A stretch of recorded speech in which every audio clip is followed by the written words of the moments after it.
माँ की उपासना के लिए समय, ऋतु, पर्व और दिनों की पाबंदी क्या?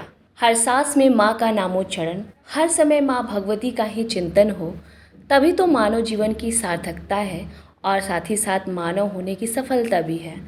मानव खुद को कितना भी परिपूर्ण कर ले, लेकिन देवी देवताओं के बिना वो हर समय अधूरा होता है। किंतु ऐसा जन्म जन्मांतर के संस्कार और अम्बा जगदम्बा की अनुकंपा के बिना कहाँ संभव है।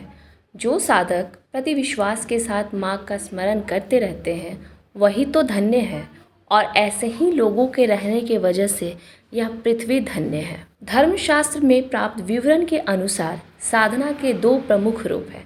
हालांकि साधना के कई एक रूप होते हैं, लेकिन दो रूपों को प्रमुख माना जाता है।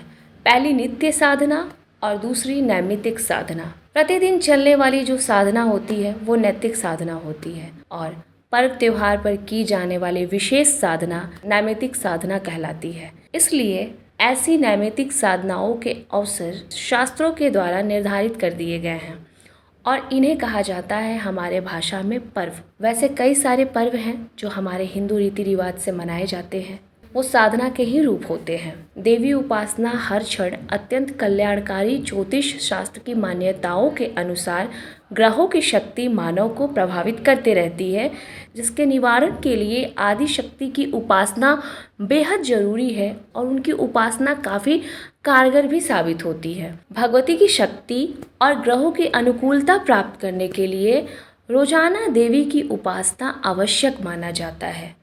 किसी के भी जीवन में किसी भी तरह की अगर बाधा आ रही है तो उसको दूर करने के लिए नित्य महिषासुर मर्दिनी स्तोत्र का पाठ करना बहुत ही कारगर माना जाता है। ऐसा कहा जाता है कि देवी उपासना दुर्गम मार्गों को सुगम बनाने, दुख का नाश करने, दरिद्रता को दूर करने और दुर्गति से रक्षा करने वाली है। इसलिए सांसारिक सुख वैभव की इच्छा अगर आप रखते हैं तो उसके लिए देवी उपासना अत्यंत कल्याणकारी माना जाता है।